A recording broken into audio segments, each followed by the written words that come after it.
धन्यवाद.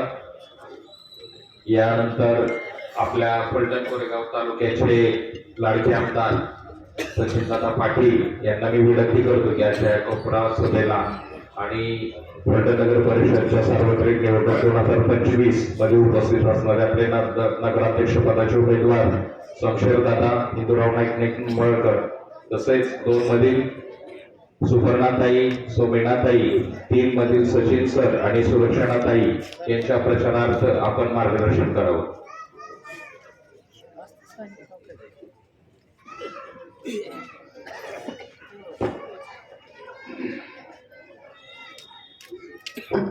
सर्वप्रथम जय भीम.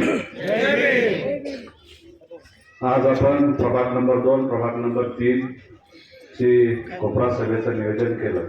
खरं तरी कोपरा सभा नाही, शीतल सर, ही फार मोठी सभा आहे. आपण मागच्या 2-4 दिवसामधली सभा बघितली, लाईव्ह सभा बघितली. त्यातली संख्या आणि माझ्या भगिनींची संख्या त्याच्या 5 पट नक्की आहे. पहिल्यांदा मी माझ्या लाडक्या बहिणीचा मनापासून आभार व्यक्त करतो. आपण थंडी असताना सुद्धा इथं मोठ्या संख्येनं उभा राहिला, त्याबद्दल मी तुमचा मनापासून आभार व्यक्त करतो.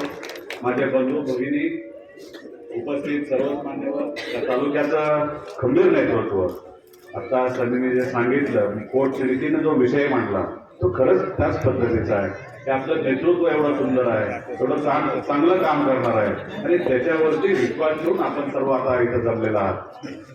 आणि या प्रभागामधील आपल्या नंबर 2च्या सुपर्णाताई, मीनाताई, प्रभाग 3 मध्ये आमचे सचिन सर आणि सुलक्षणा सरगर, हे 4 उमेदवार आपले उभे आहेत आणि नगराध्यक्ष पदासाठी आमचे शमशेर हिंदूराव नाईक निंबाळकर उभे. हे सर्वसामान्य कुटुंबातली मुलं आहेत, हुशार आहेत, अतिशय काम करणारे, कष्ट करणारे, या समाजासाठी रात्रंदिवस झटणारी ही मुलं आहेत. आणि म्हणून कशावरती, विकासावरती ते न बोलता प्रत्येकाच्या घरावरती बोलायचं काम चालू आहे. माझ्या सुलक्षणाताईबद्दल त्या इथं प्रभागामध्ये बोललं गेलं, अरे ती ताई इथं माझ्या घरी, आपल्या घरी नांदायला आली. तिचे आई वडील सगळं सोडून आपल्या सनी बरोबर ते सुखानं संसार इथं करते आणि गेले 10-15 वर्ष तुमच्यामध्ये इतकं मन मिळून ते संसार करते. तुमच्या सुखदुःखात ती बरोबर असते. तुमच्या लहान बाळांना ते खांद्यावर घेऊन करते. मी त्यांच्या बरोबर, माझ्या सुपर्णाताई बरोबर मी या प्रभाग 2 प्रभाग 3 मध्ये माझ्या माहितीप्रमाणे आपण 3 वेळा एकत्र बरोबर केलो. प्रत्येक घरात जाईल त्याचे पाय तिथे धरले, माझ्या माई माऊलीचे, त्या सगळ्या नंदांचे, सगळ्या बहिणींचे 10-10 वेळा तिने पाय धरले. तरी तिने एवढा जीव तुमच्यावर लावलाय, एवढं तुमच्यावर प्रेम केलंय, तुमच्या घरावरती प्रेम केलंय, माझ्या सनी भैयावरती प्रेम केलंय आणि तुम्ही तुमच्या कुटुंबात एवढी समज झाली की ती बाकी सगळं पृथ्वीवरचं सगळं विसरून गेली, तिचे आई वडील विसरून गेले आणि तुमच्या घरात तुम्हाला आई, बहीण, भाऊ म्हणून ते तुमच्या बरोबर राहते. खरंच तिचं मनापासून कौतुक केलं पाहिजे आणि कौतुक असं नाही केलं पाहिजे. कौतुक तिला मताच्या पेटीतून दाखवलं पाहिजे. मंगळवार पेठीची ताकद काय, मंगळवार पेठ कशी प्रेम करते, मंगळवार पेठ बहिणीवरती कशी प्रेम दाखवते, ही येणाऱ्या 20 तारखेला तुम्ही मताच्या पेटीतून दाखवली पाहिजे. प्रत्येक उमेदवार आपला चांगला, पण विनाकारण कुठंतरी राजकारण न्यायचं, कुठंतरी त्याला गालबोट लावायचं काम करायचं. पण आमची माणसं, माझ्या बहिणी, माझे भाऊ, माझे बंधू, वडील बांधू, त्यांना सगळं राजकारण आता कळतंय. कोण कशा पद्धतीने बोलतोय, का बोलतोय, कशासाठी बोलतोय, हे फक्त त्यांना मताचं राजकारण करायचंय, त्यांना विकासाचं राजकारण करायचं. आम्ही नेहमी विकासावर बोलतो. आम्ही काय केलं तर या मंगळवार पेठेमध्ये सचिन सर नगरसेवक असताना 5 कोटी रुपयाचा निधी आम्ही इथं दिला. तेव्हा काय मतं बघितली, मतं मागायला आलो. पण या भागामध्ये प्रत्येक ठिकाणी विकास झाला पाहिजे. प्रत्येक माझ्या माता भगिनींना पाणी वेळेवर आलं पाहिजे, त्यांना रस्ता चांगला पाहिजे. पावसाळ्यामध्ये 22 मे ते 26 मे पाऊस झाला, प्रचंड पाऊस झाला. प्रचंड पाऊस झाल्यानंतर रणजित दादा, मी स्वतः आम्ही पायी दौरा इथं केला. प्रत्येक घरामध्ये पाणी गेलं. बारामती रस्त्यापासून आम्ही सगळ्या प्रभागामध्ये फिरलो. ज्या ज्या घरामध्ये पाणी गेलं त्या त्या घरामध्ये मी जाऊन फिरलो. तिथं जेवणाची व्यवस्था केली. तिथं प्रत्येक अडचणीला आम्ही उभा राहिलो. लाईट कनेक्शन, लाईट बंद केल्या. माझ्या भावा बंधूंना भगिनींना अडचण येऊ नये याची आम्ही काळजी केली. आम्ही रस्त्यावर व्यवस्था तुमच्यासाठी रात्रंदिवस पळत राहिलो. का तर आम्ही फलटणचे आहे, तुमच्या माझ्यातला तुमच्यातला मी एक सर्वसामान्य कार्यकर्ता. तुम्ही संधी दिली, त्या संधीचं सोनं करायचं असतं, त्यासाठी रात्र दिवस तुमची सेवा करण्यासाठी मी येतो. मी कोण आमदार म्हणून उभा नाहीये.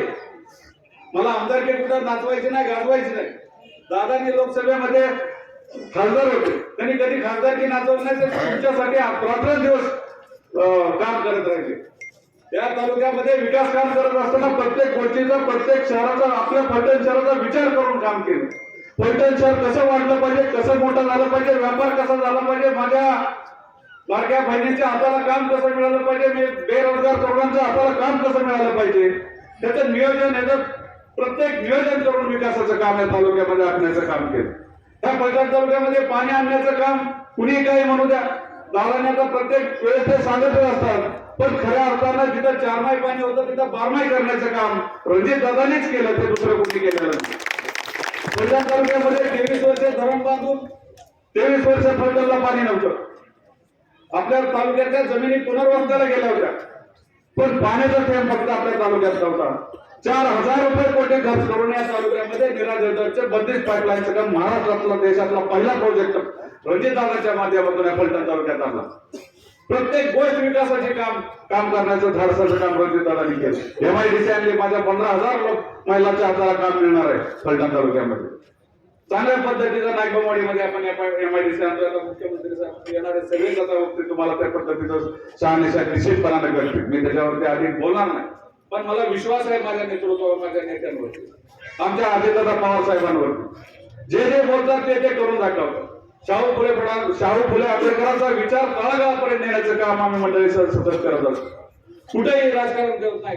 समाजसेवा करायची, समाजाचं काम करायचं, शेतकऱ्यांचं काम करायचं, शेतकऱ्यांच्या शेतामध्ये पाणी न्यायचं, शेतकऱ्यांच्या शेतामध्ये सोनं पिकवायचं, आणि ते सोनं पिकवल्यानंतर शेतकरी कुठे येणार, तो फलटण शहरामध्ये येणार. फलटण शहरातल्या माझ्या बंधू भगिनीचे छोटे मोठे धंदे ते चांगल्या पद्धतीने चालणार, असं नियोजन दादांच्या माध्यमातून झालं.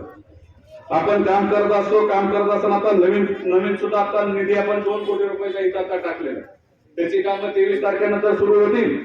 म्हणजे प्रत्येक गोष्टीत आपण काम करत असताना दलित वस्तीचा निधी दलित वस्तीतच पडला पाहिजे, तो इतरत्र नाही गेला पाहिजे. जी गोष्ट आपल्या सेवेसाठी आपलं सरकार देतं, समाजासाठी देतं, ते प्रत्येक गोष्ट आपल्याला इथंच, त्याचा प्रत्येक निधी इथंच वापरला जाणार.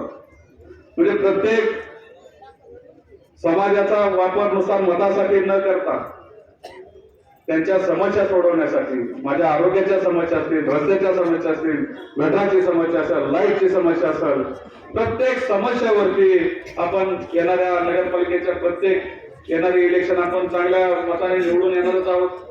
पण निवडून येत असताना आता आपल्याला कमी फरकानं निवडून येऊन चालणार नाही.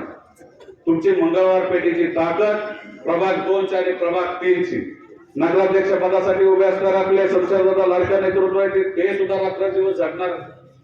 त्याच्यासाठी आपण सर्वांनी एक विक्रमी मतदान असं केलं पाहिजे. सगळ्यात जास्त मतं आपल्या मंगळवार पेठ 2 प्रभाग 2 आणि प्रभाग 3 मध्ये दादांना पडली पाहिजे. तुम्ही देणार ना मतं सगळे हात वर करून सांगा, मतं मिळणार का कमळाला? धन्यवाद. तुम्ही खूप मनापासून तुमचे आभार मानतो. आमचे 4 नगरसेवक आहेत, सचिन सर आहे, सुपर्णताई आहे, सरगर वहिनी आहेत, आमच्या मीनाताई जेवण काकडे आहेत. अतिशय चांगल्या चांगल्या सुशिक्षित. त्या आता सरांनी पण सांगितलं की या मंगळवार पेठेमध्ये 50 वकील आहेत. प्रत्येक माझं शीतल सरांची तर मैत्री पहिल्यापासून आहे, सचिन सरांची मैत्री पहिल्यापासून आहे. अरे सुशिक्षित चांगली मुलं या मंगळवार पेठेने चांगली तयार केली, चांगल्या पद्धतीचं शिक्षण चांगल्या पद्धतीने दिलं. तुम्ही इथल्या ज्या नगरपालिकेच्या शाळा चांगल्या पद्धतीने चालत होत्या ते तुम्ही बंद पाडण्याचं काम केलं. 30 वर्षापूर्वी नगरपालिकेच्या शाळेमध्ये तुमच्या माहितीसाठी सांगतो 6,000 विद्यार्थी शिक्षण घेत होते. ते शिक्षण घेणारे विद्यार्थी कोण होते? तर तुमच्या माझ्यातलेच विद्यार्थी होते. ते सगळे शिकले, ते सगळे नगरपालिकेच्या शाळेमध्ये शिकले, पण त्या शाळा बंद पाडण्याचं काम या लोकांनी केलं. 200 शिक्षक तिथं काम करत होते. आज 10 शिक्षक फक्त, 15 शिक्षक फक्त काम नगरपालिकेमध्ये करतात. अशी अधोगतीला हे शहर त्यांनी नेऊन ठेवलेलं आहे. शहरामध्ये दवाखान्याची व्यवस्था व्यवस्थित नव्हती, ती आम्ही चांगली करून घेतली. सगळं मोफत शिक्षण तुम्हाला मिळालं पाहिजे, मोफत आरोग्य सेवा तुम्हाला मिळाली पाहिजे. प्रत्येक गोष्टी युती शासन आहे, अजितदादा पवार साहेब आहेत, देवेंद्रजी फडणवीस आहेत, प्रचंड मोठा मुख्यमंत्री उपमुख्यमंत्री आपल्या बरोबर आहे. विकासाच्या बाबतीत काळजी करू नका. प्रत्येक गोष्ट या शहरासाठी, प्रत्येक गोष्ट माझ्या दलित बांधवांसाठी इथं आणल्याशिवाय मी राहणार नाही. एवढा शब्द तुम्हाला या निमित्तानं देतो आणि माझे दोन शब्द थांबवतो. जय हिंद, जय महाराष्ट्र.